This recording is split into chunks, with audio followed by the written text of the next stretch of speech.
Yeah, I it was. remember. It was, Like, I didn't hate her. The only performance I thought was actually bad and shouldn't win anything, shouldn't even nominated. Obviously, was Brendan Fraser because he's a terrible actor. But you hate him so much. oh, he's so just a block.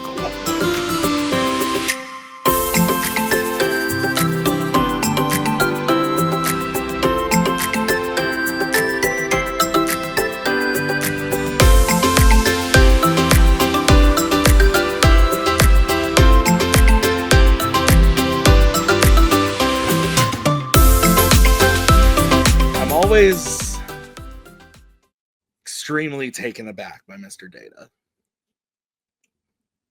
Why? I don't know. Not taken aback in like a negative way. I'm always just like, there he is. He's so there. kind. He is kind. He's a good dude. Yeah. We've talked about this before. Welcome to round 4. Getting that out of the way early. We've talked about this before, but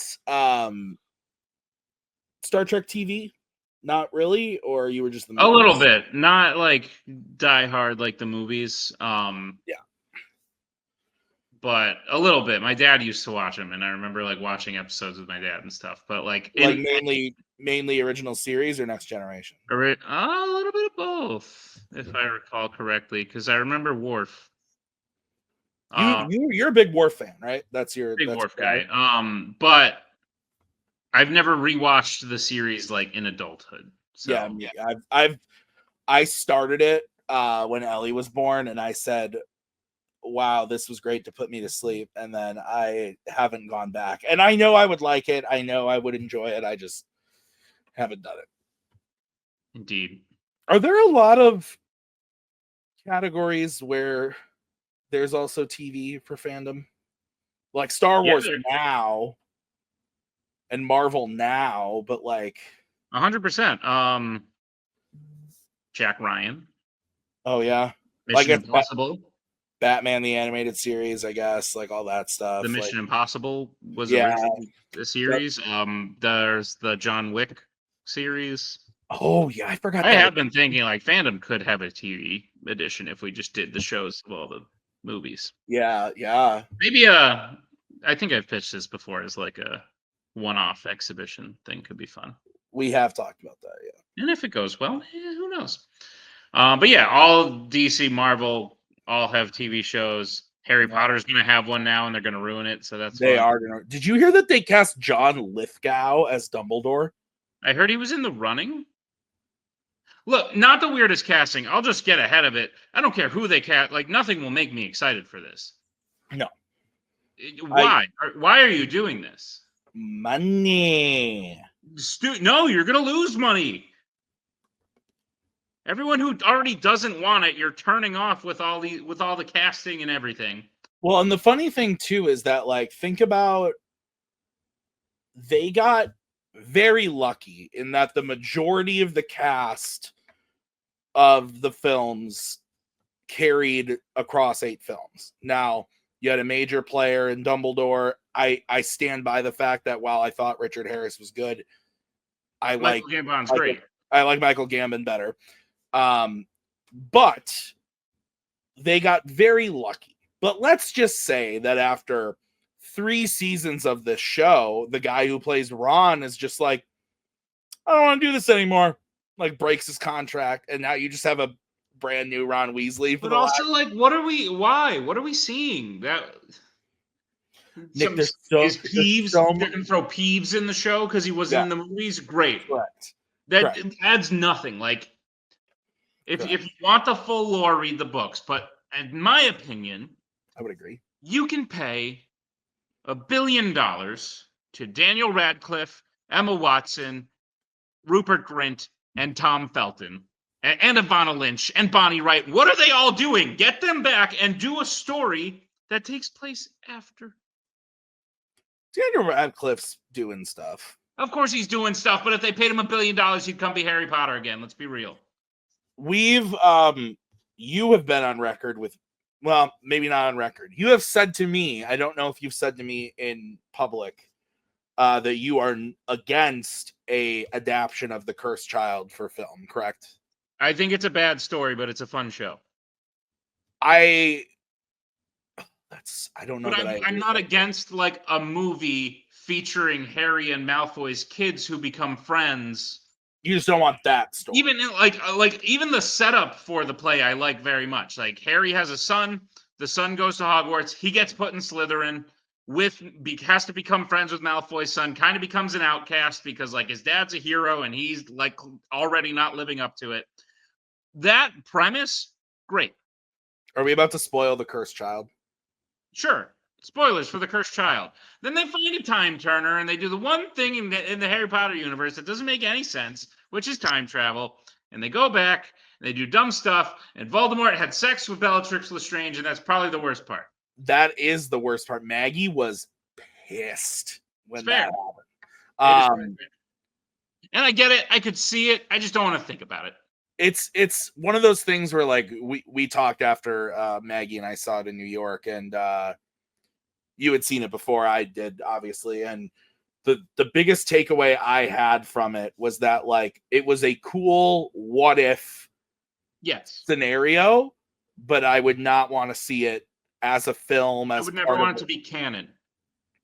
Yeah, I would agree with the that. show is very cool in the sense that they utilize magic like that you would see magicians do on stage. They utilize that in the show, and all of that is very cool.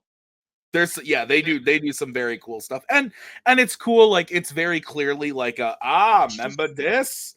I just don't understand. Even with the MCU, I don't understand this tendency when you have these gigantic worlds you can literally go play in, the tendency to go back in time and relive old stuff. Well, it's like Star Wars. Like why do we have to focus on the Skywalkers all the time? Like, let's do some other stuff. I mean, we don't anymore. I'm saying that, but and it's bad. So that's a rough argument. But I'm saying that time period is what I'm talking about. Maybe not necessarily the Skywalkers, but we're so focused in this like 80, 70 year time span of like where I'm okay with what you're saying, but it needs to all like work with each other. Sure. But I'm otherwise saying there's no point in having it. I'm saying that like, universe. Well, yes. But I'm saying that, like, in the same way of like Marvel and Harry Potter and with the Wizarding World, is like there are so many Wizarding schools, and it could be in that universe, but like, or just like stay at Hogwarts and do the next generation. Like, yeah, you could start it. Oh, you could start over the wildly massive success that was Harry Potter. You could start over with a new crop of kids and tell a different story as they traverse their way through school. Yeah. Do that. Harry's a teacher. Hermione's headmaster. Or actually, no, McGonagall's headmaster because McGonagall forever. In the play, Hermione becomes Minister of Magic. Sure, she's the greatest witch ever. Do whatever she wants. Let me pitch this. Everything Ron you just owns said. A joke shop apparently because fuck Ron. But anyway, go ahead. That's right. Everything you just said. But then our new characters, they all wake up inside of what do we call it? Let's call it a glade. And then there's like this opening and people have to run in, and what they figure out is that it's a maze. What do we call the people who run into the maze? Let's call them runners. You lost me. Ah, damn. Well, you had me and you lost me. But anyway, yeah, they're rebooting Harry Potter. Really mad about it. That started on TV shows. And that's where it ended. Yeah. Just that's gonna be on Max, obviously. I There's will just say, no point. Like, why are you rebooting Harry Potter? What are you doing? It feels soon too. Like yep. the last movie came out in 2011. So it's been 14. And it has only thrived since then. It's still apart from Fantastic Beasts as a movie series, like that didn't go well, but it's also because they didn't plan it out very well. Correct. But like merchandise has shot up, the play has done well, Universal Studios has done insanely well.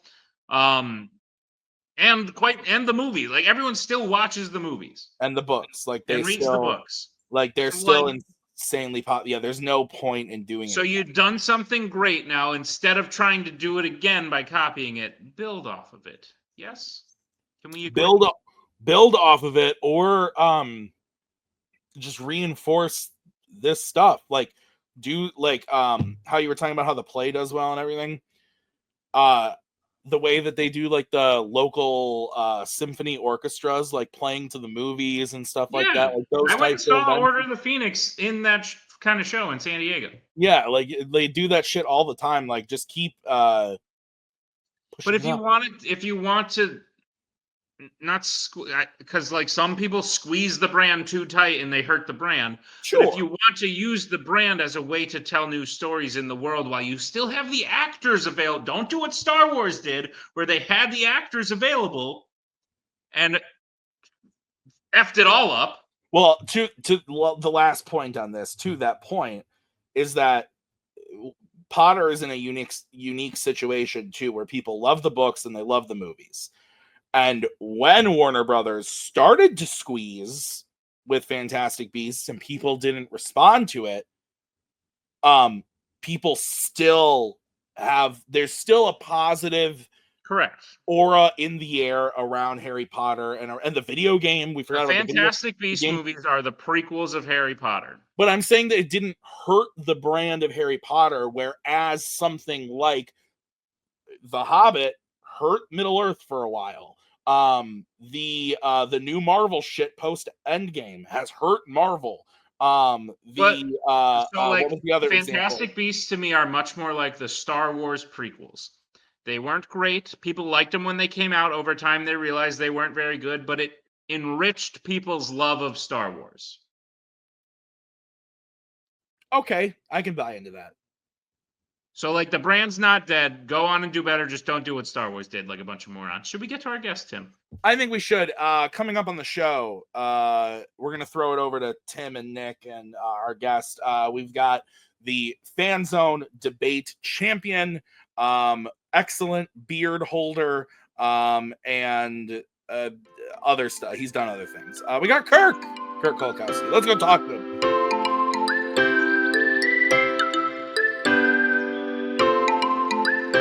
Thanks, Tim. Great intro for Kirk. Kirk, welcome to round 4. Thanks for having me, guys. Glad to be here. First off, how are you doing? I'm doing well. We have had our first little bout of nice weather here in the western Pennsylvania area. I've never done heroin, but I imagine it's what it feels like to walk outside on the first 70-degree day of the year. It's got to be similar. Yeah, like I feel my entire body chemistry change when that happens. So, well, that's someone who has. No, I'm just kidding. Our windows are open. Yeah, it's nice out. I respect that. Today was colder, but yesterday was beautiful here in Wisconsin. It was 65. I walked out of the theater and I was like, "God damn!" And I went home and I grilled some brats. Did you smell the cheese in the air? I did not smell the cheese in the air. Tonight I did because I grilled burgers, but again, it was like 45 today, so it like dipped back down again. But I know exactly what you're talking about, Kirk. It was magical. The sun is shining. That wind is like perfect. Yeah. No, I feel that. And people who complain about daylight savings time, like the day, are crazy. I mean, how can you not want that extra hour of daylight? I mean, I'll give up an hour. It's weird to me because as far as daylight saving time go, I know there's a big debate, like get rid of it, keep it, whatever. I like having it because the cold and the dark reminds me of the light and whatnot. And you wouldn't get that high heroin feeling without the negative of like it being dark at 4 o'clock. The way you said that, the dark and the cold, the light. So I'm at this point, I'm like, just leave it be. We made it what it is. We're all living with it. Just enjoy it when it changes from bad to good, and then there we go. Someone had the audacity to tell me yesterday, and we're already off on a tangent, but I believe it was Javi Madden. And we've established over the years of working together, Nick, and doing stuff that I'm what normal people would call an idiot. I didn't know that daylight savings isn't in every state. Like, it's not like a thing that happens everywhere all the time. That's fair. I didn't know that my whole life. I found that out at one point in life. So like, So, like, last week. no, but I could understand how someone could go this far and not know that. What I didn't know, which ones is it? Do you guys know? It's like Arizona, right? Arizona's the one. That was the one that it was Javi told me that, yeah. Which is wild because like you step over like the border into the next state and now you're an hour ahead. That feels odd. But what I didn't know is across the pond they do this as well. Daylight savings? I just found out today that Great Britain has like British summertime. And in the summer, it like we can confirm with Joe. But I did talk to a British guy today, and he told me this. That like their clock changes too, and I was like, weird, freaking Ben Franklin. Yeah. Okay. Interesting start to the. That was a great debate we just had, Tim. Wouldn't you say? Segues. Yes. What a debate. Let's talk about it more. Kirk, you are currently the reigning and defending Fanzone debate champion and Hall of Famer. And Hall of Famer, yeah, you're right. And I'm trying to pull up the Fanzone schedule. Of course, it is there. It is. We haven't seen you play yet this season because we're trying to get you a contender to play. But I just kind of wanted to talk to you about debate, your love, your I would assume love of it, and everything in between, all those things. So, why don't we start off with you won your last match against Brian to get that belt. He had beat you earlier in the season too. Correct. To get that belt from Cody. So what was it like to just become, I believe, the only 2-time Fanzone debate champion? I honestly wouldn't have predicted it would have happened. Last year, just watching so many good, I mean, Brian especially, obviously, but so many new players coming in and so many players improving. I honestly kind of thought that maybe my time had passed and it was just, the time for new people to shine. And, the game was maybe going in a different direction that I wasn't keeping up with. So, I beat Holtzman in the, in the title picture, and that was a tough fight. I pulled out by the skin of my teeth. Beating Jacoby again was not something that I expected. I mean, that's 3 in a row against him, and I did not expect to pull that off again. And then again, Brian was just on such a tear. I honestly didn't think he was going to be beatable for a while. So I went in that and just prepared my best, and that might have helped me because I was a little more relaxed. Really didn't feel like I had anything to prove, and I wasn't really super stressed out about it. And that probably, like I said, helped out with just my kind of my outlook on the match and the way I went into it. And yeah, it was a great match, and Brian played great, and I ended up pulling it out. Yeah, match of the year, I believe, in Fanzone, if I'm not mistaken. Yeah, or was it? And like, because I can reveal not all the voting, but like as far as the voting went, it was like a 2-horse race between yours and Brian's 2 matches. Yeah, both great matches. They are, yeah, they're both good. And honestly, like you said, like Brian coming off of the win against Cody, which I don't know that a lot of people thought would happen. Like Brian was on the tear, but Cody is just such a dominant force in debate. And then Brian getting a defense in there too before playing you, I think was super awesome for his legacy as far as like the run that he was able to do of like getting that defense in there. And Robert played well in that debate too. I think it was a 4-2 match. Yep. So that was a good fight too. So Nick, what you had something I have a question, Kirk. How do you feel about the pre-written opening and closing style? It's definitely not for me. I feel like if it works for somebody, I mean, Brian does a lot. I It's think worked Brian does it very well, and I think Yeah. there's one other person that does it very well, which I don't want Yeah. to spoil because they do it in an upcoming match that hasn't Mhm. ended yet. Hmm. But other than that, everyone I've seen try to do it, it doesn't come off right. Honestly, for me, it's more that I'm just lazy, and to sit down and write like a minute's worth of copy is like because I've tried to do it before. I've tried to sit down like just even like bullet points, and I always work best like kind of off the top of my head. Like I usually go in with like I have notes of like where I want to take the argument and like the points I want to make, and for me against the opponent, whatever. But I don't write a lot down just because I think that bogs me down personally.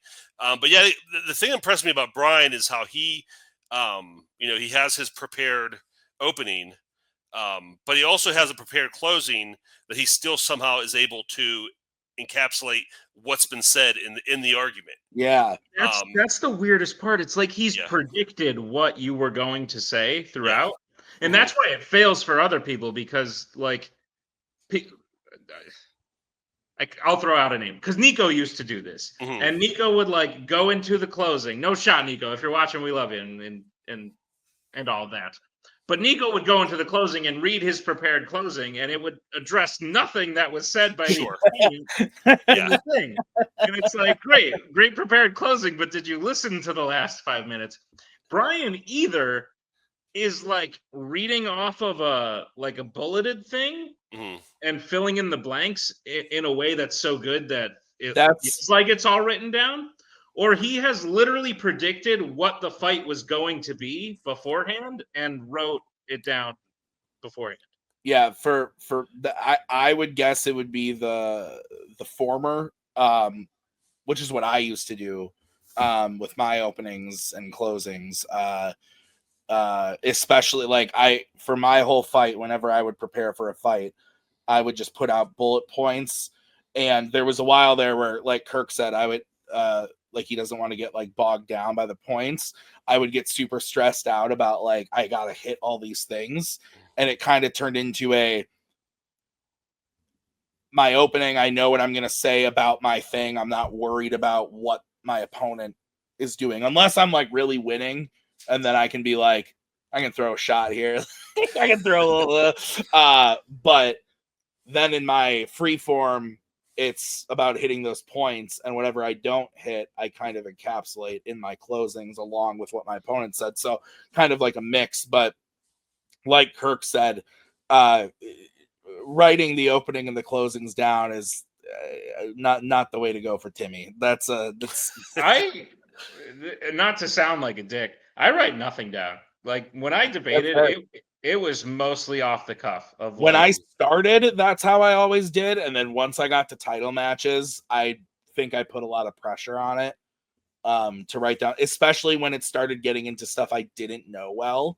Like when I played Jacoby and he was like midnight in Paris, and I was like, no, I pretty much just forfeited those points before the match. Like Kirk used Night of the Living Dead against me, so I watched his scene and I watched my scene, and I was like, I could say this about it, but like I'm gonna win this, so like we'll just use this time to maybe make Kirk mad a little bit. is there ever, Kirk? That makes me think. Like, has there ever been a moment where you've won a point that you were just like so utterly surprised you won? Like for me, like I remember winning a Doctor Who question against Coho, and I've never seen a single episode of Doctor Who, and I felt like a god. Like, has there ever been like a moment for you like that where you were just Yeah, like, what did I beat?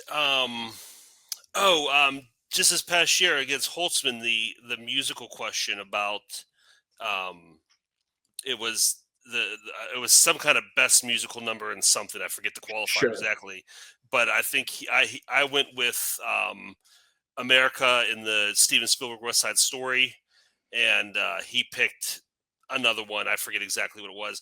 But I thought, okay, I have good points on this, but Holtzman knows his stuff inside and out, sure, he's going to hit me with just terms and things that I don't know anything about.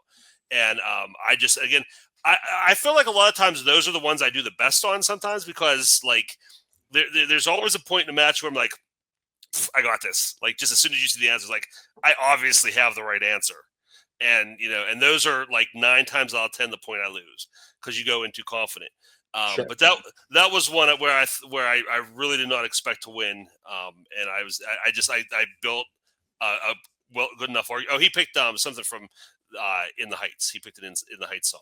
Oh, it And, was that's right. The 96,000. Yeah, I remember 96. that fight. Yeah, Now I yeah. remember that fight. Yeah, Mhm. that's right. And I was just able to eke it out. So that was definitely one I did not expect to win. Yeah. Sorry, go ahead, Nick. Do you remember your first debate in any league? I remember your first debate in a particular league. I don't know if it was the first time you ever did it, but it was my first introduction to you as well. Yeah, that was my first. I'm trying to remember exactly who I played, but that was my Grant first one. Gregory is who Yes, yeah, okay. Grant wasn't my first. Grant was not my first. It He was wasn't. that Okay. that league was my first. I'm Got trying it. to remember who I played there first. I don't think it's anybody who's around anymore. But yeah, Oh. that's where I got my start at. Gregory. Yeah, Well, let's talk about the Grant one, because if I remember correctly, Kirk, you did not win that. I did not. Grant beat me. And it was all, just to give you my perspective. I had never judged before. I had debated once in that league. Oh, you judged that? Yep, I think I was 2-0 in that league, and now it's not a thing anymore. Was that the one that we fought in, Nick? No. Oh, yeah, it was, but that was like an exhibition thing. That's where I met you. But they brought me in, and Kirk comes in, and I don't know why I remember it so vividly, but Kirk was like, Grant, you're a nice guy, but I'm winning belts in this league, so get out of my way. And I was like, oh shit, this guy's coming in. This guy's coming in hot. And, don't know how Grant won. I'm sure I voted for him once or twice. I don't remember what any of the questions were. I don't remember why I was voting. I don't remember why I was there or asked to be there. But yeah, Kirk wound up losing, and I think about that sometimes, because seeing where you are now, I don't believe Grant Gregory, who I don't know at all, by the way. Perhaps he's a nice fellow. I don't mean to talk about you while you're not here to defend yourself. He is not in any Hall of Fames that I am aware of. No, Grant was a good debater, and yeah, the one I do remember. The question was, what would you, if you could pick one director from the past to bring into modern times and give them all the technology? Tim, guess who? Wait, guess who Grant said? Yeah. Guess who Grant said? From the Frank Capra. Akira Kurosawa. So Kirk had to argue against that. Well, great in this. Yeah, my argument was I picked Ed Wood.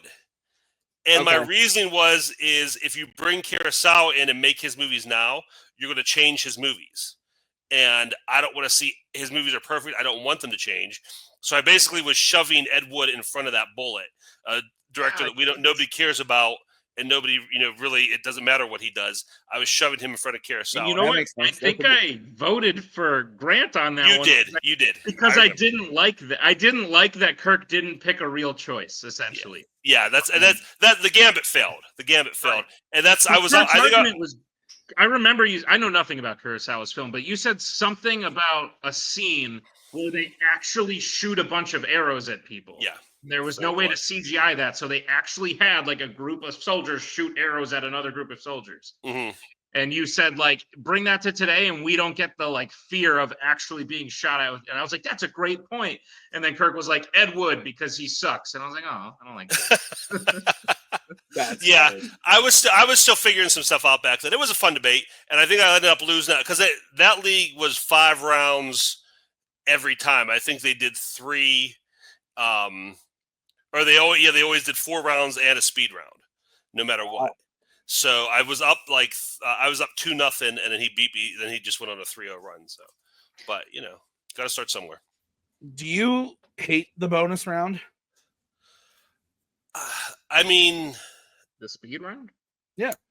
Oh. Yeah. I mean, I don't hate it from a game perspective. I hate when I go there and I have to, it's mega stressful. I think for everybody. That's what I mean. Yeah. I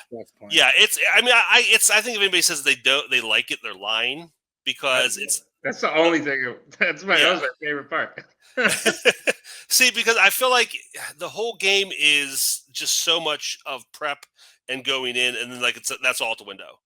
And there's so many X factors of what is the what's the topic, what's the question. You never know what you'll get, and then it's like, here's the question, here's the topic, bam, go. And for people who have to prep, who like to prep and like to prepare, that's really hard to do. So I mean, I don't know, Tim. I don't know if you have my record up on it, like how well I do, and I think I'm probably about 500, I'd say, on the speed round. Are 53%. Okay, yeah, so right in the middle. So yeah, I mean, I'm not terrible at it, but I try to. I really do my best. In a title match where it's 4, regular rounds, I really try to get those 3 points early, so I don't have to go to speed round. Nick, why do you love it? Because I didn't prep at all, and it brought everyone down to my level. And that's just how it worked. Like I remember in that Marvel debate you're talking about, I beat your ass. Because no, I'm just kidding. I don't remember how. Somehow someone voted for me for pitching like the Spider-Man 3 train scene is better than the Spider-Man 2 train scene. You probably don't even know which one the Spider-Man 3 train scene is because it's not that important. But the Sandman, that's what you were. I'm talking to the audience. Like I said, Spider-Man 2 and 3, and you're like, there's a train scene in Spider-Man 3. But anyway, I played Cody in the final, and at the time, I didn't know you or Cody. And Cody, I didn't even know that you played Cody in that. I didn't realize. I played Cody in the final, and I lost unjustly, as everyone who has ever lost a debate says. Yeah, right. And I remember Cody called me a dick, and I was like, I don't know you. Why are you calling me a fucking dick? Like what? And he called me a dick because I would bring stuff up super late into the round, and like give him very little time to refute it. Oh, sure. But the reason was because that's when I thought of it. Yeah, that's fair. So I specifically remember we had to argue like who would be a great villain for a Fantastic Four. And I said the Mole Man, and he said Super Skrull. And I remember, and the debate went on and on and on and whatever. And at the very end, I was like, wait a minute. Having a Skrull would be dumb because the Fantastic Four aren't detectives. Like, they're not a detective. They're not Batman. Like, if you have a Skrull, it's a detective story because it's a who's who. You're trying to figure that out. And then they go, and time. And then all the judges were like, Nick said that thing about detectives. It was really great. And Cody was like, yeah, I didn't get to fucking say anything back to it. That's funny. That is a... yeah, that's tough. That always is. So that's why I like speed rounds. Because I will say this about the speed round: maybe the most satisfying thing in the game is when you come up with a really good argument in speed rounds. One of my all-time favorite things I've done ever in debate is the first time I played Jacoby, and Nick.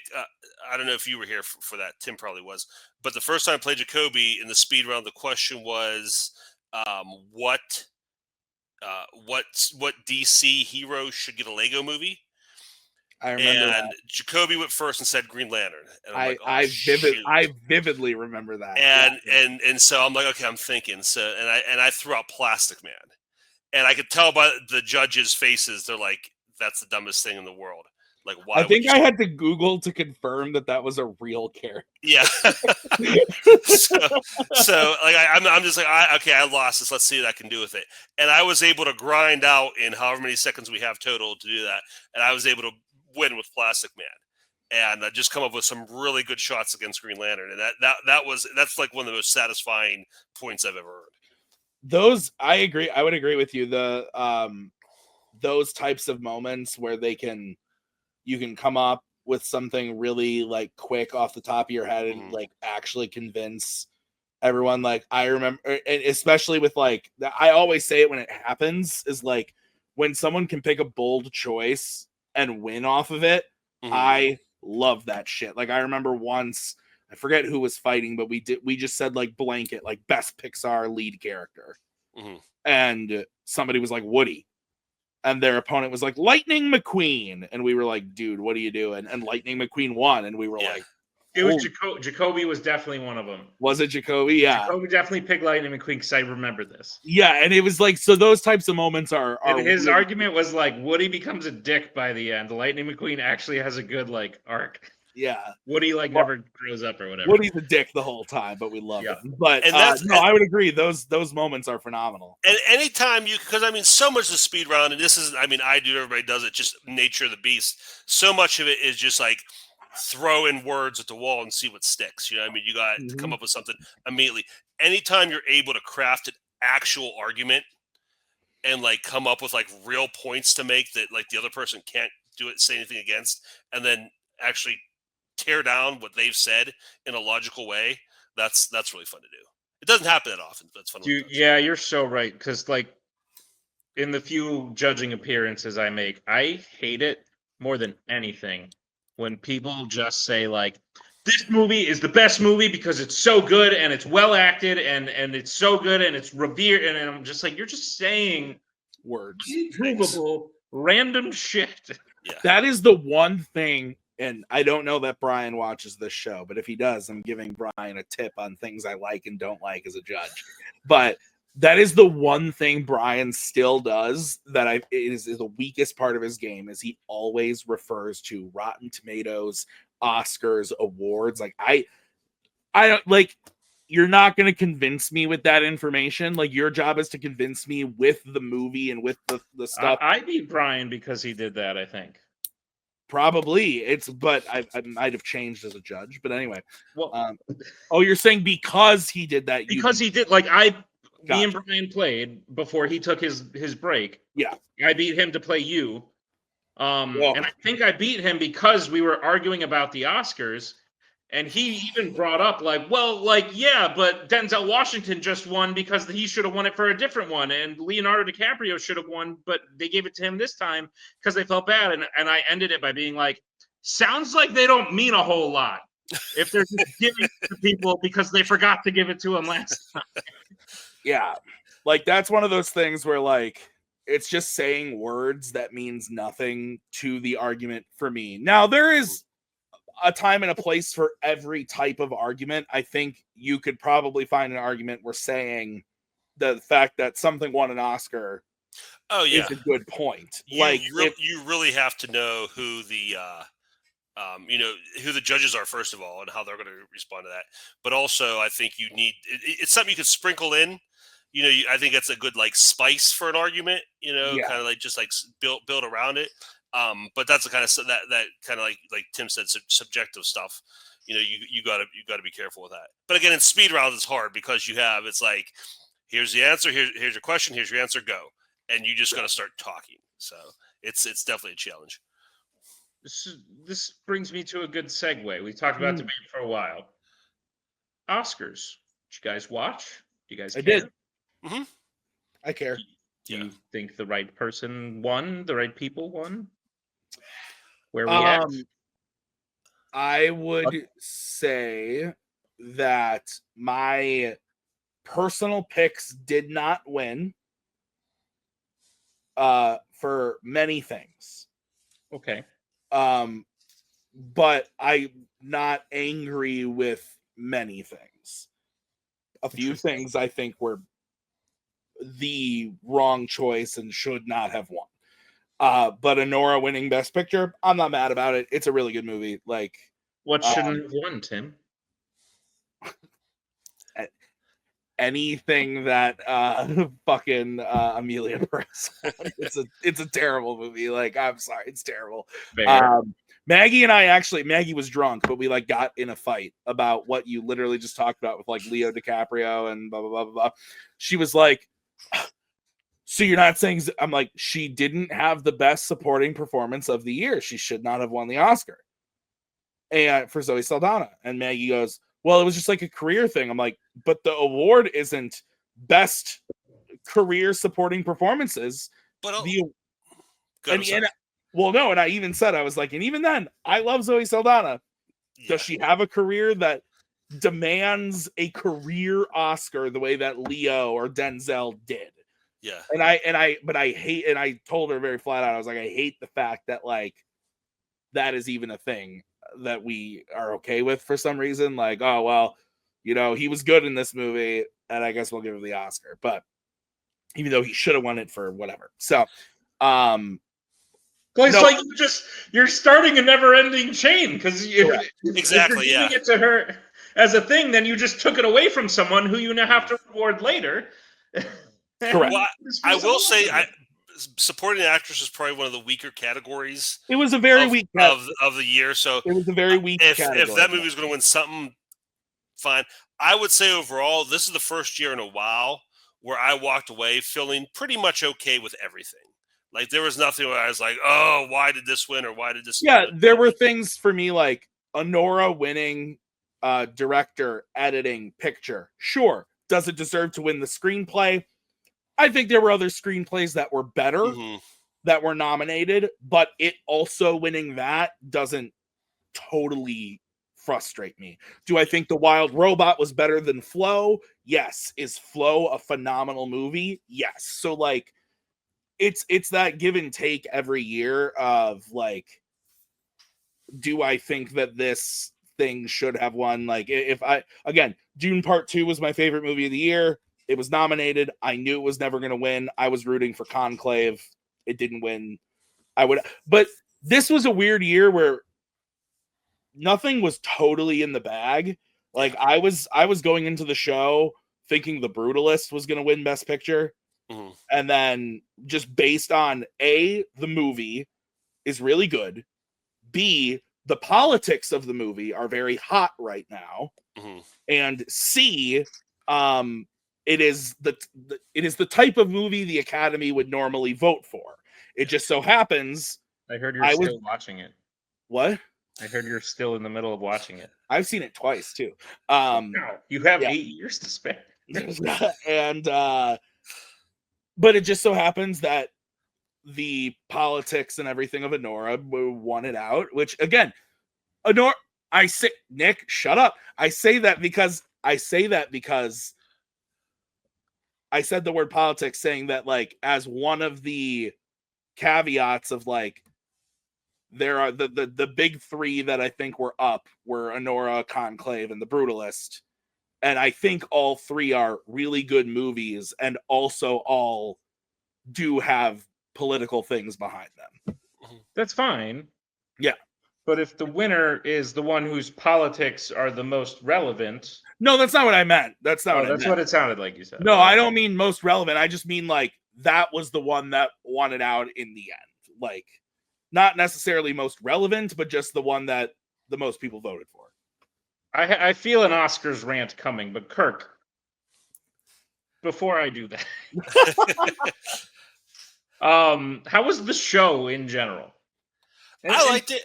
I used to. The Oscars used to be my Super Bowl. Like I used to wait for the like. I did all of the polls and everything like that, and I used to like cancel plans for Oscars night so I could sit and watch. And then there were a couple years that made me never want to watch again. But Conan was great. Mm-hmm.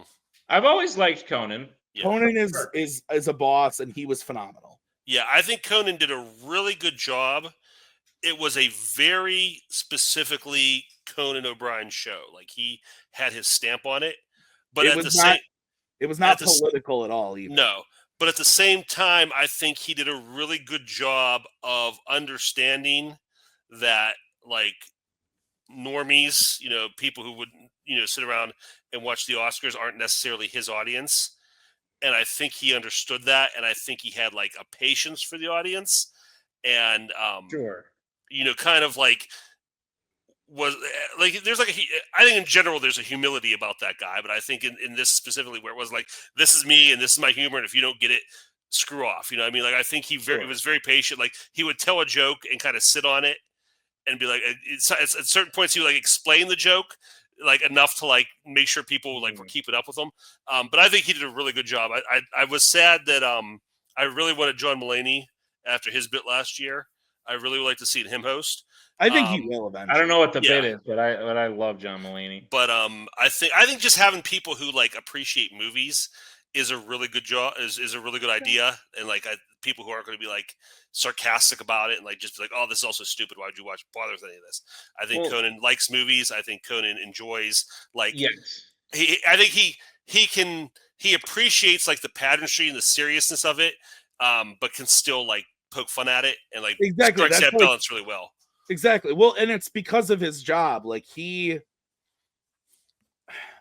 I think for how long Conan was on TV, Mm-hmm. he watched so many movies to interview so many people. He's obviously been in movies, like he was a writer on The Simpsons and stuff. Like he knows the media. Green Lantern in the Lego Batman movie, or the Riddler, not Green Lantern. He's the Riddler. And so like he knows the business and knows everything. And I think Kirk's right. He has an appreciation and he knows how to poke fun without being a dick. Mm-hmm. The difference between him and Jimmy Kimmel is that when Jimmy Kimmel hosted, and I actually like Jimmy Kimmel, I don't like Jimmy Kimmel that much lately. I think he's kind of turned into a whiny type of guy. But when he hosted, I actually enjoyed it for the most part. But he was kind of a dick with the way he poked fun at the movies. Mm-hmm. I think Conan made fun of some people, and he made fun of like Dune by having the sandworm out there playing the piano, but that shit was hilarious. Or he did the whole bit with Adam Sandler, like that was super funny. That was great, yeah. So I think that like he had the perfect balance of like the most over the top thing he did all night was make fun of Carla Sofia Gascon, and he did it to their face. That was the least over the top thing ever. Like, correct, and that's my point, is that it was a very like neutral, safe. No, not neutral, but safe. I'm not saying that. I meant the whole show. Like, sure. So I guess the rant begins. Not really, because I'll start by saying I actually like Conan a lot. I've always liked Conan. I don't like many late night hosts, or really many people they've gotten to host the Oscars, quite frankly. But I think Conan was a safe choice, and I think the fact of the matter is the Oscars lose viewers every year. Like, and this year was no exception. I'm not one of these people that says you need to nominate the biggest movies for the awards. Sure. And in fact, I think when they start doing that just for that sake is when I know, like, I mean, I already believe they don't mean anything, quite frankly, but that's when I know that do they even watch the movies, or are they just trying to get more people to watch because they're losing money and audience and whatnot? So I think Conan was a safe choice. I think the show, as you say, Tim, was not very political because everyone got the memo of, hey, you are driving more and more people away to the point where we're not going to be able to do this anymore. So go up there, shut up, thank your friend, and get off the stage. So that's what I think happened. Now, didn't watch the whole show. I was at my lovely future in-laws' house for my future mother-in-law's birthday, who I love very much. I love both of my in-laws, but my future, like her aunt and uncle were there as well, who I also love. But they were all like, let's go watch the Oscars in the other room. And I was like, oh, God, no, I've avoided this for 5 years. I didn't even remember the Oscars were that night. He was like, holy shit, this is the last thing I want to do. And if you guys are watching this, nothing personal. I just don't like the Oscars. So when y'all suggested it, I was like, oh, my God, get me the hell out of here. We had to go early anyway, so that's good. But yeah, I was watching it just being like, oh, please don't piss me off. And I'm sorry. Watching the red carpet, watching everything, that group of people is becoming more and more the capital of the Hunger Games every day. Not even a joke. Not even just because of the way they're dressed, but because they think they're so much better than everybody else. And I just cannot stand watching it. All is to say, this award show is supposed to be, let's reward the best movies and best performances and best whatever. Even if I don't agree with it, as long as I believe you're doing that, and that's the spirit of why you're doing that, I can get behind the show. Sure. That has not been the reason for a long time, and they admitted it this year. Whatever you think, not to bring up politics, we don't have to go into a political discussion, but whatever you think about Trump, they literally came out and said, we're nominating Amelia Perez for all of these Oscars as a protest to Trump. And I said, what the fuck does that have to do with Who said that? Someone in the Academy. I don't remember their name, but I remember reading. I haven't heard that. They came out and said, this is in direct protest to the election of Donald Trump. And I said, why? I did not know that. That's fair. And I think you're right. Everything was in the air. I don't think it was really in the air because I think Amelia Perez was about to win all of those awards until they dug up some old tweets. Well, a lot of people thought that.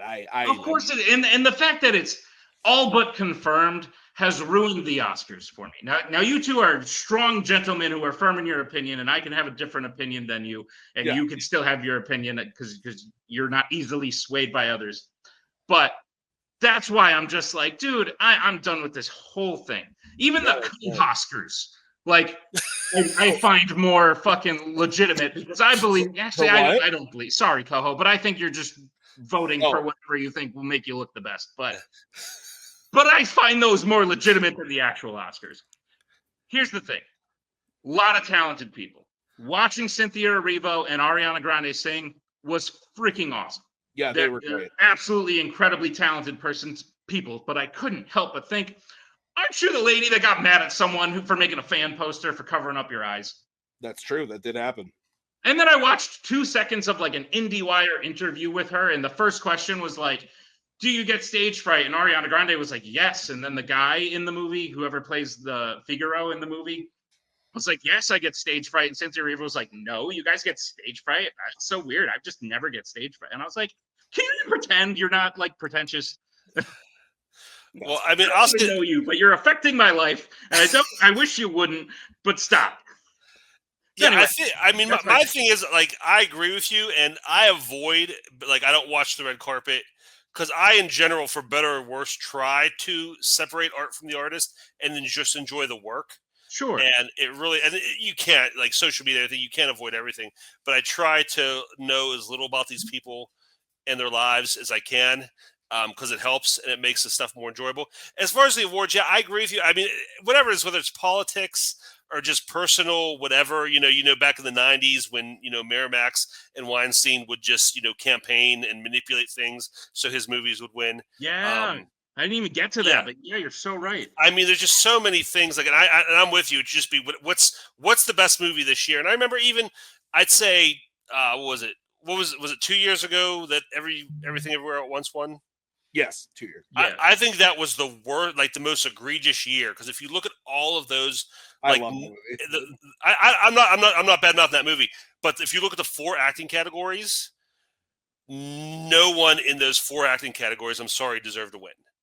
So hang on, it was Michelle Yeoh, Hai Kwan, Michelle Yeoh, Jamie Lee Curtis. I'll give you Jamie Lee Curtis and what's his name?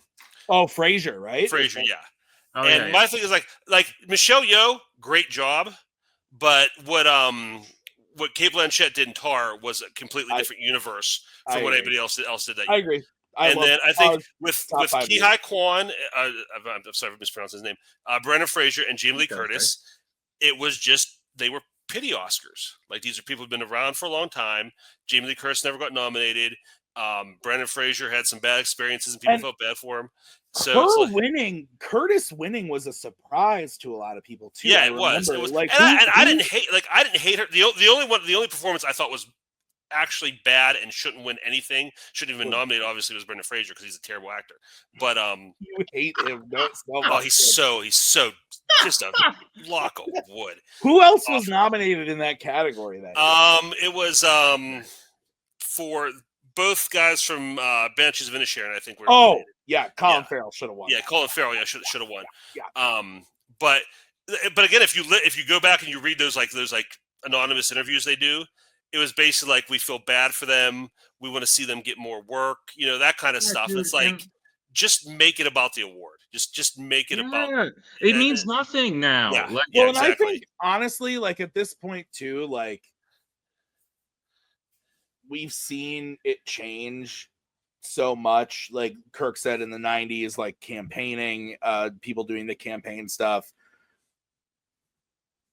I am okay living in but some people aren't, and that's fine. Like, Nick clearly isn't okay living in the world where this is the way the Oscars are, so he doesn't want living in it. I just correct. I'm saying, like, I'm okay living in that world. Sorry, I'd rather have an Oscars that I can feel Bobby confident. Just sent me a very important message and I got distracted. I'm okay knowing that. and still watching the show and enjoying it. Yeah. But I totally get why people like Nick don't want to watch that, and it infuriates them. Like I see both sides of it. Now, what I don't like are the people who refuse to see what we are pointing out. Mm-hmm. Like, I think like Sure. there are people who are like, well, no, like this is Amelia Perez is obviously the best film of the year. Like, dig it down. But there's one of those movies every year. Mm-hmm. Like, but everyone has differing opinions on movies, and that's part of it too, in the sense that, like, Correct. for me, when Avatar: The Way of Water was nominated for Best Picture, I was over the moon, and Kirk probably wanted to shoot his brains out. So, like, it's such a fickle beast all at the same time. And I think, I mean, I'd like it too. Like, I mean, and I'm not saying this was the case last year, but it was so boring last year because it was like predetermined Oppenheimer was going to win everything. You know what I mean? And it's like, whatever you think about that movie, it was like really dull. Just say, okay, Oppenheimer, and like just got to be like coordinated. Like, it was decided like a year in advance that was going to win everything. Has there ever been another year where that's kind of been a thing, where it's just been like so like ahead of time? We've just like, I feel like with Return of the King, it was kind of decided that, like, you know, Peter Jackson was going to get his flowers for the trilogy. That's fair. I think that's the last time. I mean, that's the last time anybody won that much. I can't think of another year where there's been, but every once in a while you get like that one where it's like Titanic was one. I think Silence of the Lambs was like that. It's just, you know, you get that movie where, and again, like I said, I just enjoy going into the night not being sure. I think that's what's the most fun. It's like I said, we knew in July of 2023 that Oppenheimer was going to sweep the Oscars, and that's just that makes it kind of boring. That's not fun. Yeah, that's fair. Fair. You guys I will just say it really quick. It infuriates me so much because I used to love it, and because I would love a genuine award show. I love the awards. I do them for this trivia thing we do. Like, I love awards. I love rewarding people, but it has to be coming from a place where, even if I don't agree with you, I believe you're voting for that for the reason that it's the best, not for the reason that there aren't enough women nominated for the director category. So next year we got to have at least 3 women.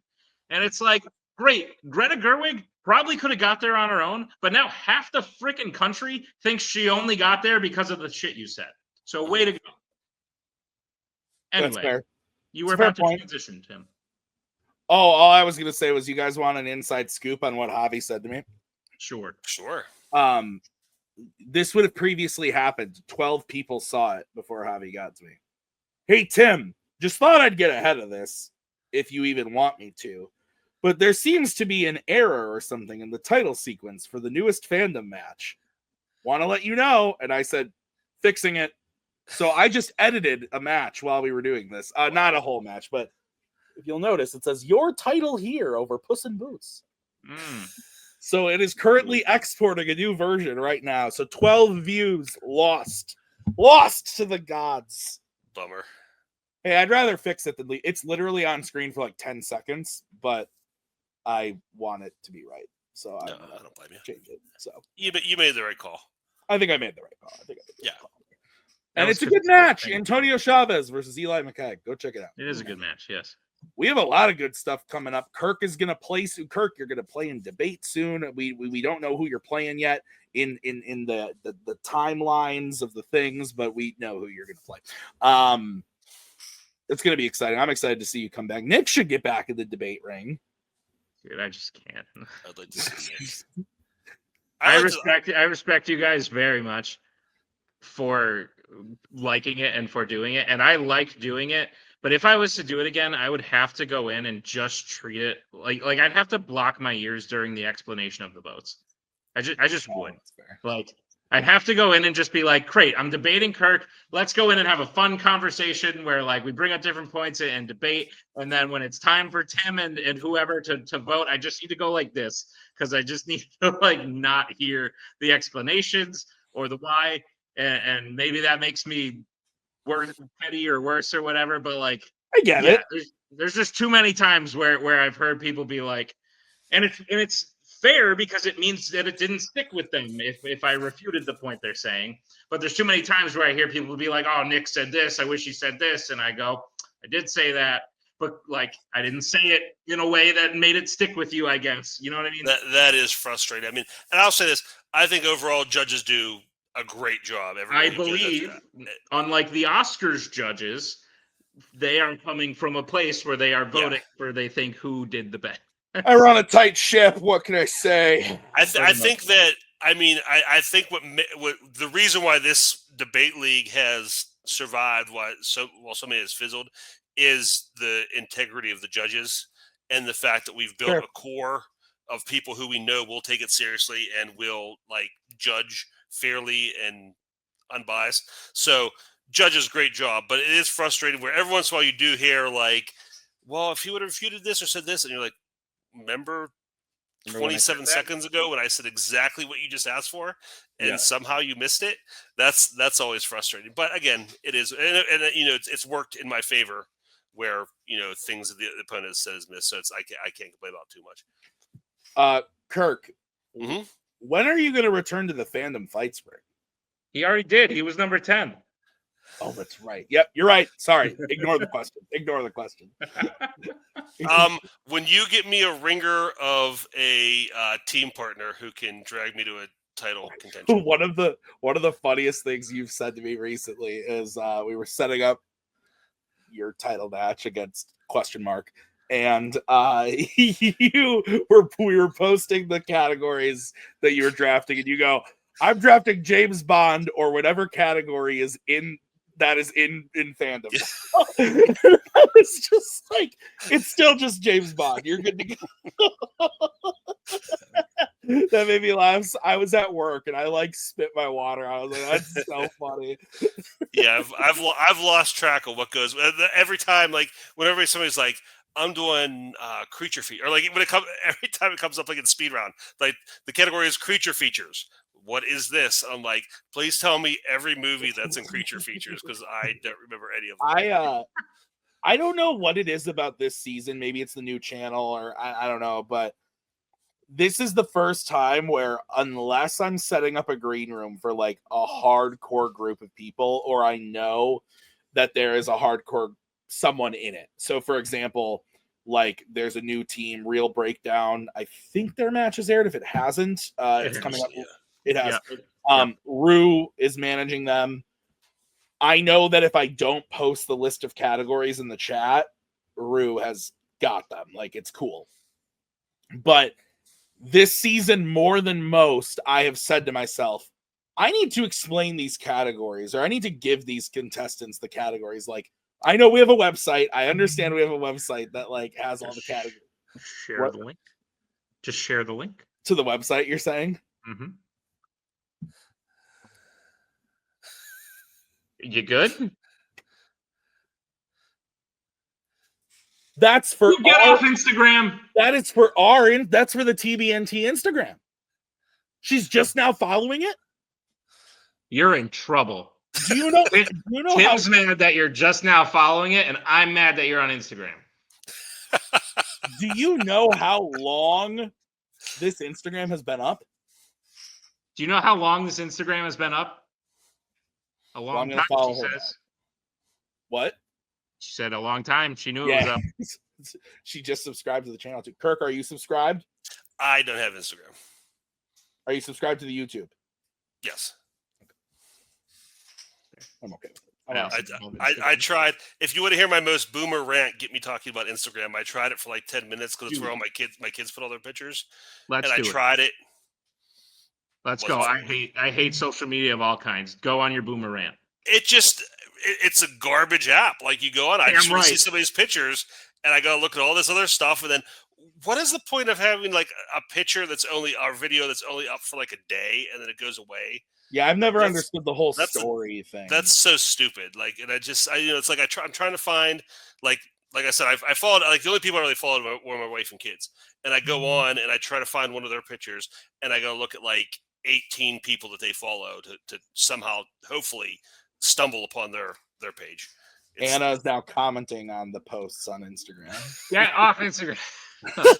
It's poison for the mind, but follow us on Instagram.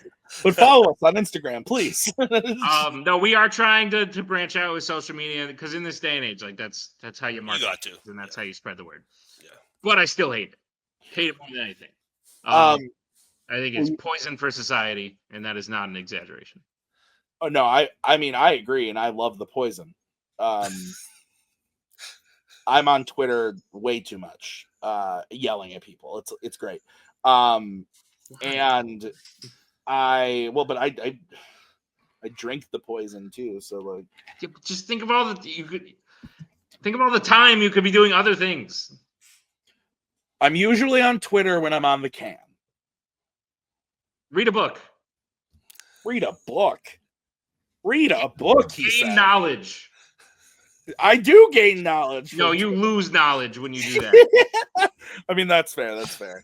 Yeah, honestly, the only social media site that I genuinely do enjoy, I would say 80-20 in the sense that I enjoy it more than I dislike it, is Facebook. And that's purely because my family is very spread out and my family does share a lot of stuff.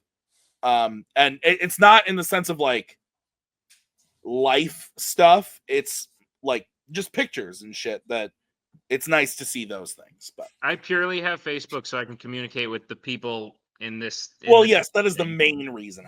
If we're friends on Facebook, spoiler alert, I probably have you unfollowed because I just, no offense to anyone who's going to take personal offense to this, I don't need to see what you're posting. I just don't. It does not affect my life in any positive way.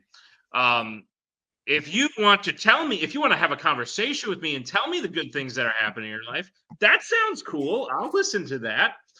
You are a boomer.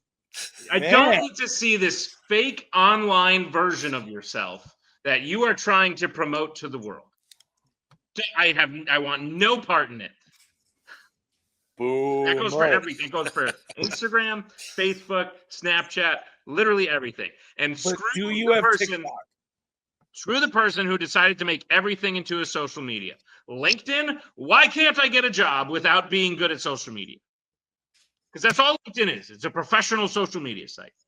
Letterboxd, let me just watch movies. I don't give a shit what Tim has to say about them. I don't write many. I do, but that's why I asked Tim to his face. I don't read what he writes on whatever. That's true. I like reading your reviews.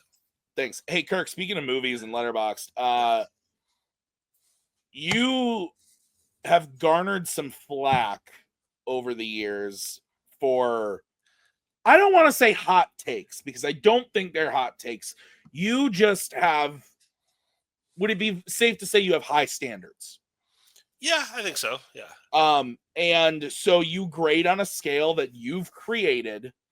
And so a movie for me that might be like a 4.5, like really close to perfection, it might be a 3 for you. Doesn't mean you necessarily hate that movie. You just grade it on a scale that's different than the way that I would grade it. Is that fair to say? Yeah, people look at my scale and they're like, "Oh, you hate movies. Look at this. You only have, so many at 5 stars." But what you understand is, like, I can guarantee you, if you have like a ton of 5-star movies, I have 4-star movies and maybe even some 3.5-star movies that I enjoy as much as you enjoy some of your 5-star movies. Oh, that's fair. That's fair. But it's just a matter of, and again, if I could go back and restart my Letterboxd from scratch, I'd do it differently because it's just a hassle to deal with people. But like, yeah, I think I have like 25-star movies now, and for me, that's just like, okay, here are the 5-star movies. Does this movie hold up to that? Yeah, and again, it's nothing. Like I said, 4.5 is great. 4 stars is great. 3.5 is usually really good. Usually anything from 4 up is something that has really impacted me and I really enjoy. So yeah, I mean, I get it's everybody's different. You look at Mike Hanley's and he has a different scale of doing it, and that's how he wants to do it. That motherfucker gives 5 stars to everything. Yeah. So I mean, again, my thing is, if I see a scale, if I look at your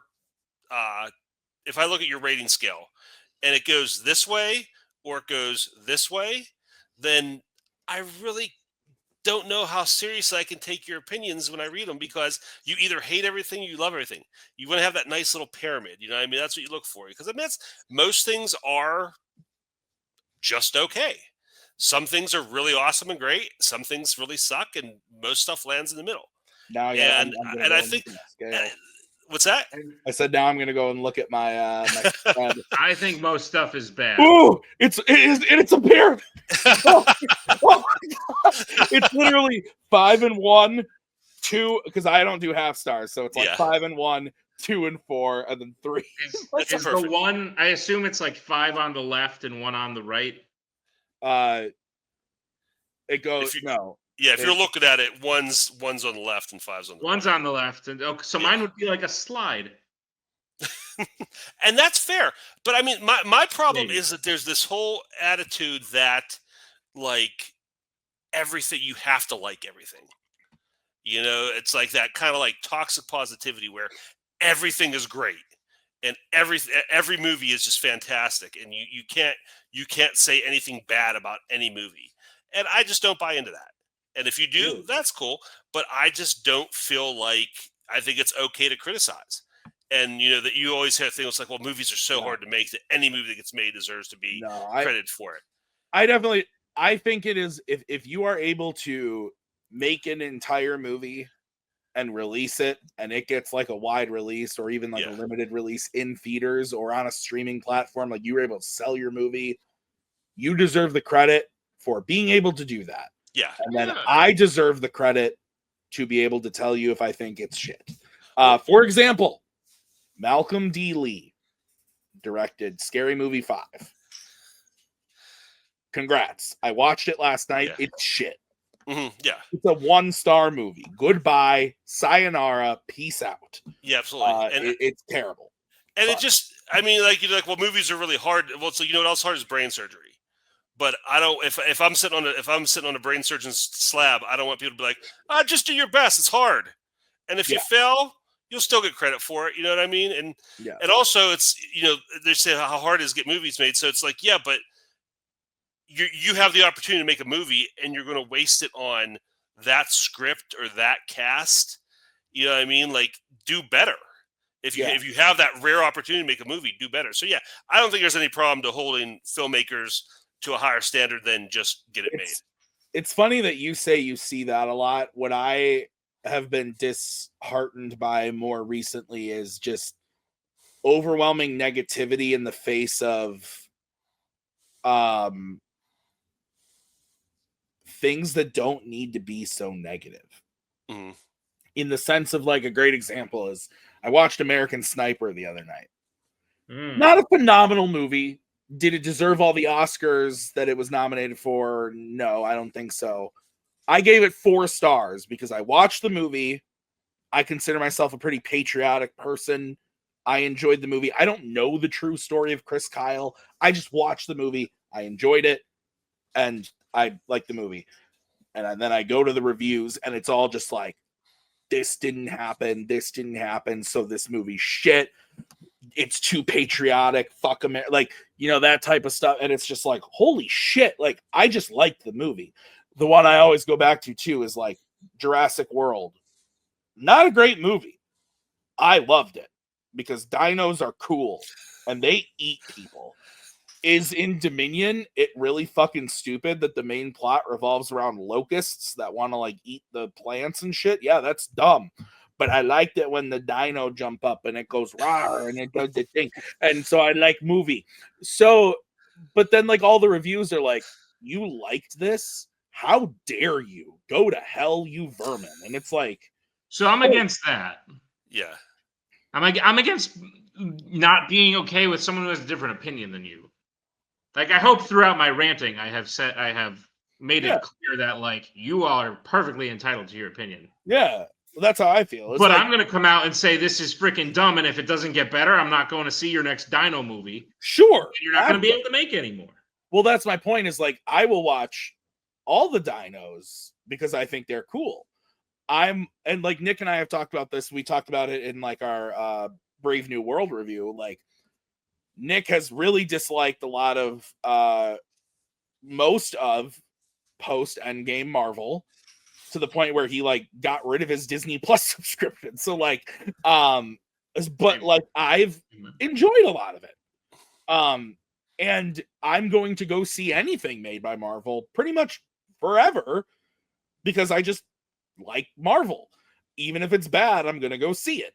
And some people aren't like that. Like Nick's not, it is what it is. But yeah, like the idea of just like overpraising or over bashing based on like semantic bullshit. Like I just, no, I mean, I agree with you. It's just, you have to be like I didn't like Dominion at all. I gave it a bad review. I gave it a bad rating. But like, I'm not gonna be like, you're stupid for liking it. I may have a very small number of movies where if you like this movie, then I quite like, and I'm not even like insultingly, but like just in a generality, if I wonder what it is that sparks you like this movie. Like I said, it's a very small number of movies, but they exist. In general, though, like I said, like if you enjoy just watching dinosaurs run around and do whatever, that's fine. If that's good for you, that's good for you. I'm not going to tell you you're wrong. Well, but like at the same time, like if you tell me, well, what's wrong with you that you don't want to watch this movie? You hate movies. You hate all this stuff just because you know whatever. You know, it's just ridiculous either way. It's like the whole that whole argument, a similar argument, but we had this when Dominion was coming out, where I had this conversation with Scott Harvey where he basically said like, yeah, and then people jumped down my throat for being like a pretentious, like whatever, or Barr even has said that sometimes too, of like, people like for liking certain things too on the opposite spectrum, where it's the movies that like the Academy is giving like 100% and like everyone else, the normal or like the general audience finds boring and stupid, and you like that movie? Like, like my parents watched Conclave and my dad was like, that was a stupid fucking movie. I'm like, no, a good fucking movie. So what you're talking about does happen a lot, but I also feel like a lot of people use that as an excuse. So for example, let's say we just saw Dominion, and Tim, you come to me and you go, wow, that was great, I really liked it. I should be able to say, oh, that's cool, I fucking hated it. Correct. A lot of people in your position in that scenario would say, this person's attacking me. Yeah.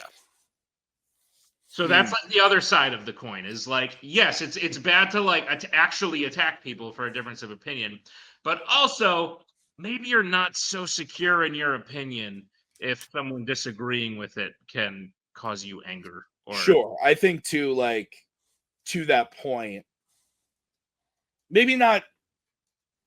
I don't know that I would use the word like I think you're on to something. I don't know that I would use the words like insecure of your opinion, but maybe just like, I don't know, like I feel like maybe that is what I would use that word pretty that's fair. I'm just thinking of like in my world, it's like if Kirk's favorite movie is The Godfather, I happen to love The Godfather, so phenomenal. Or is it Part 2, Kirk? Actually, my favorite movie is Godfather's second now. Dog Day Afternoon took the #1 spot. Beautiful That film. was a great movie. 5-star film. Yeah.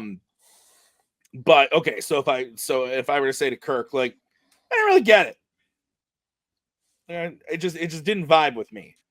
And Kirk got heated about that because it's his favorite movie. I don't know that I would say that like he's insecure in his opinion. But if I were to say to Kirk, did you see Mickey 17? And he said, yeah, it was pretty mid. And I went, what? Well, I think it depends on the context. Like, you two are friends. That's fair. Or if a random person, I guess in my fake scenario with Jurassic World, I was talking about two people who don't really know each other or don't. That's fair. Like, because yes, I can get justify. I can like actually get angry about a movie I like with a friend who I know at the end of it is still going to be my friend. Sure. Okay, that makes sense. Yeah, I mean, like me and my son like tear into each other for like we'll finish watching the movie and he hates it and I love it and we'll just go at it. But yeah, but like when the conversation is over, yeah, neither one of you is thinking, "Oh my god, now our relationship is ruined." Yeah, I don't know. I heard that Sup T was on its way out of this. But I think another issue what you're talking about, Nick, is I think we're all guilty of it to some level, but I think we Sure. kind of internalize this stuff too much. You Yeah. know, we make it about us, Correct. and like if you don't like what I like, Sure. that's a referendum on me. Yes. And Yeah. I think especially when it comes to certain fandoms where people decide they plant their flag like this is my thing, and I'm going to enjoy all of it no matter what. And if you choose not to, and if you say that, like if you're like I'm going to like all Star Wars, I know people like anything Star Wars puts out, I'm going to love proactively. Okay, whatever. But when it becomes like, you know, if you don't like anything like Star Wars, then you're a problem. You know, and I think we kind of it's like that. Like people get territorial with this stuff, and it becomes, you know, more about them than it does the movie. Well, it's like that with everything in life, isn't it? Like music, food, 100%. And that's what I mean about it. And I religion. think that all comes from insecurity, where if that's what you've tied yourself to, and now you are having a reaction like that to someone disagreeing because you've tied yourself to it, you're not very secure in it. So Yeah. people used to make fun of me because my arms were hairy. Are they? Let me see. They're very hairy. It goes all the way up my hands. I'm like an ape. Like a creepy, Yes. like what's the word? Not They lumber. were like this in 4th grade. Nice. Oh, wow. And people used to make fun of me for it, and I would go home and cry. I don't do that anymore. I've gotten more secure in my thing. If someone used to make fun of me, I'd because be like, now wow. you could beat up those people. No, because now because it's so like I know. who I'm gives just a fucking. shit? I'm just fucking with you. Your opinion of my hairy arms doesn't change doesn't my mean my anything. hairy arms. That's fair. That's fair. Plus, and the only you're person entitled to your opinion about my freakish ape arms. as long as Anna's okay with it, that's all. Anna, we good? She said nope. That's tough. But you know what? I'm okay with it because I'm secure in my. And when I say ape, I don't mean like muscle wise because that's not even close, but like hair. So the arms were hairy 4th grade. When did the beard grow in? 5th grade. Wow. Are you serious? No, not actually. But like 9th grade. Okay. It was pretty bad in 9th grade, but like that's when I started like having a beard. I still can't grow a beard. I made a disastrous choice for junior prom and shaved it to like a goatee, but it was like a thin, like when you like. I'm calling your mom for pictures. When you like super trim your like to get it down super short, I did that and just made it a goatee. Worst decision I've ever made. Actually, who I took to prom that year was also a bad decision, but the goatee didn't help. I need pictures of that. You don't. I really do. Oh my god. You don't either. That sounds Anna, make it happen. Call his mom. And we'll post them on the Instagram. Oh my god, that's great. Okay. I think it's time to wrap this up. But Kirk, this has been phenomenal. Great conversation. Super happy that you were able to join us, and we didn't even get to do some of the stuff we wanted to talk about, but we'll definitely be having you back. I'm excited to see you come into Fanzone again this year. It's going to be super cool to see how that goes, both from a judging perspective and from a playing perspective, obviously. But I think that's about does it for this conversation. Nick, why don't you shoot it back over to the hosts of the other.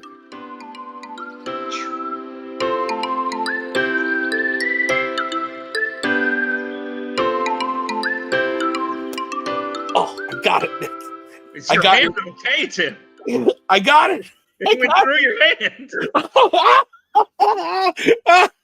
Thanks, Nick. Yeah. Thanks, Kirk.